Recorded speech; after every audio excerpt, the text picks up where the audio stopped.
been a very, very long time since I did a book review, either on here or on my blog. It just hasn't happened. But that is why I decided to do the viewer's choice, so that I can get an idea of which books you'd actually like to see me review here, and that's a bit more of an incentive for me. So yes, I finally have another book to review for you, and that is What's Left of Me by Zhang.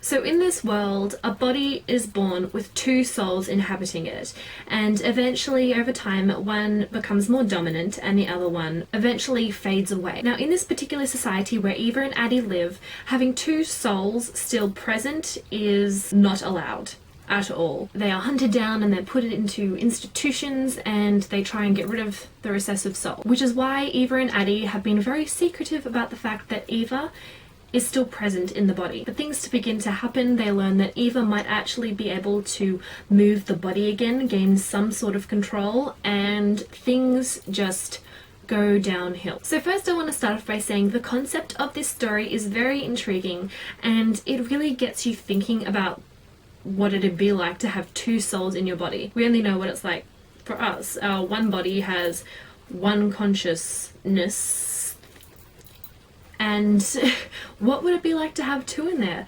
It'd be weird having another person thinking inside your head. It's very intriguing. And then having to lose that person after you've spent your first 10 or so years with them, becoming so close with them, as I'd assume, since you're in each other's heads. It's just a very difficult sort of situation that I think a lot of people in this society have to experience, and I can imagine that it can be quite draining and painful for those people if they have such a close connection with the other soul in their body. So that was a very interesting thing to think about, and therefore we can understand why Eva and Addie want to stay together. They don't want the other to disappear, no matter how severe the risks. And then when the notion of a corrupt government was raised, it really added a lot more to the story and a lot more potential conflicts in the future books in this series, and it just made me very curious to see what's going to happen next. Now for Eva and Addie, I liked them but I didn't love them. I don't know why. It might have been me in a weird reading phase.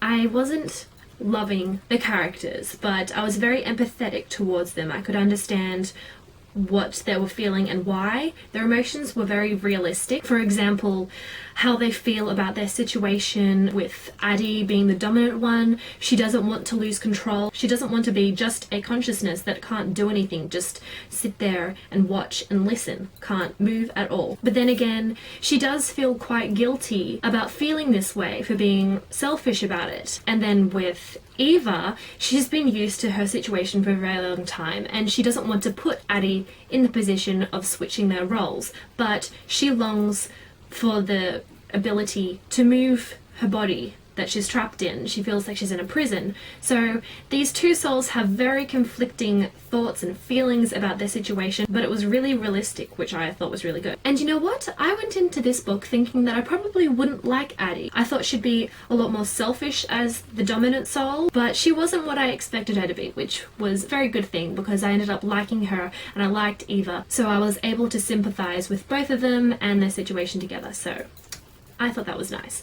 One of the characters that I wish I got to see more of was Devon. He was a little absent throughout the entire thing, and when he was in a scene, he was still kind of absent. He didn't really contribute to any conversations, and I'd like to get into his head and understand what he really thinks about Eva and Addie and why he was the way he was. So that's what I'd like to see more in the future books. When it came to the story's resolution, I felt a little conflicted about a few things. I thought it was a little too convenient, but then I look back and Eva's actions and her bravery really made her stand out as a strong character, and it brought around some very interesting and action-packed scenes. So I don't know, maybe I was just expecting more from the resolution of the story, but I don't know.